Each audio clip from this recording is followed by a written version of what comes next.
What is up, everyone? Today we're going to be cleaning my fishing reels with only Q-tips and water. We're not going to go deep into it. We're going to go deep into one. It's a cheap plastic one I use for salt water. It's got some sand in it. We're going to clean it out. The other ones, we're just going to make them look new and nice. So let's get right to it. Okay, so the thing, I'm going to be using a bunch of Q-tips. I got a cup of water. And at the very end, I'm going to use some microfiber cloths just to pick up whatever's left, hair from the Q-tips. Sometimes they like to leave these little fuzzies on your reel, and so that'll just pick it up after. You don't have to use those if you don't want to. We're going to be doing my Sahara from Shimano, my Nasky from Shimano as well, and then the cheap one I was talking about is just this Shakespeare Tiger I use for ocean fishing or whatever. I used it in Washington a couple years ago. So let's just jump right into it. First, you can see on this reel, I've used it quite a bit. I've got a bunch of fishing reels, so they usually get about enough wear and tear each trip, but it's really dirty on top just from rain or whatever, and you can see the speckles on this side, and dirt loves to get into these holes right here. Shimano likes to use these designs, but kind of makes it quite difficult to clean these things because it's always got these nook and crannies that dirt likes to hide in, especially into this area right here. Trying to get into there is quite difficult. You just gotta take your time and work on it. So just gonna take a Q-tip, dip it in water, make sure it's nice and moist, and usually I like to start on this point right here. This is a good area to start on.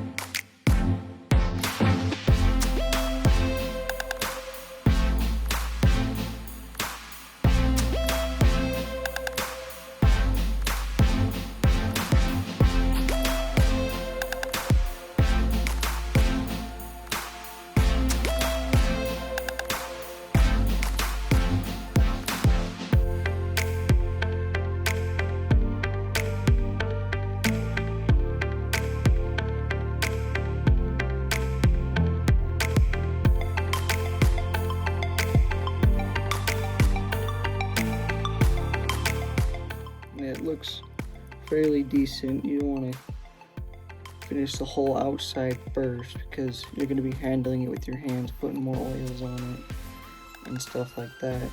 And the tops, it's going to be the hardest part, cleaning the reel. On this one, it's quite difficult with the grooves and divots and stuff, but on this one, it's fairly easy because there's nothing on it. It's just one big plastic piece on the outside and then the dowel on top.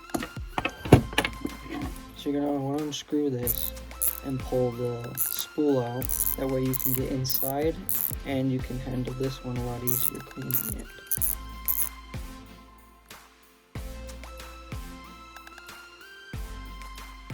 Okay, now that we got the spool off, we're gonna clean the spool first, inside and outside. Make it look nice. And wipe it with the microfiber cloth. I'm going to clean the top, get all that dirt out of there. The bottom's fairly clean, but we'll just get whatever's left on this one. And then we'll go back to the reel body and clean up what's left just to finish it up. So let's get to it.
now the last piece, the body.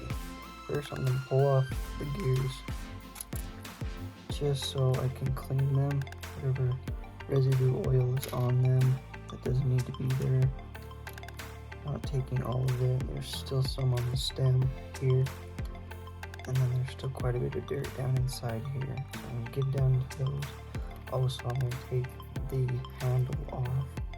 That way I can get inside of these pieces, and so the reeling it is a lot smoother. You can see all the oil on there that's supposed to be on there, and then this just comes off.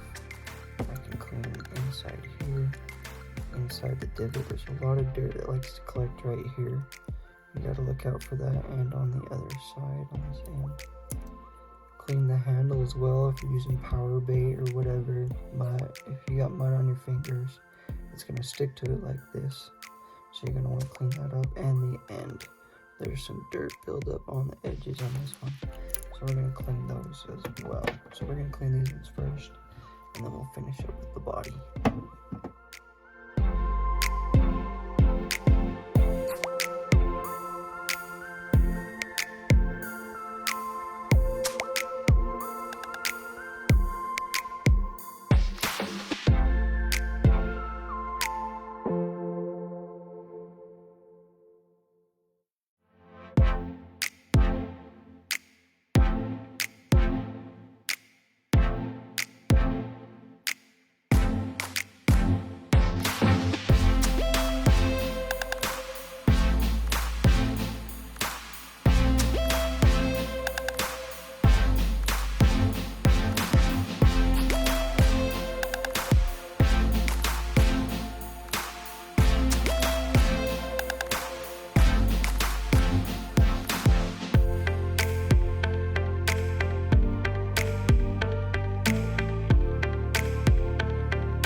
a lot smoother. I can handle it better. I got better grip. No dirt on it or anything. So, there you go. This one's gonna be fun. I'm gonna make this a part 2 video because we don't want to make it too long. So, we'll do a deep clean next video.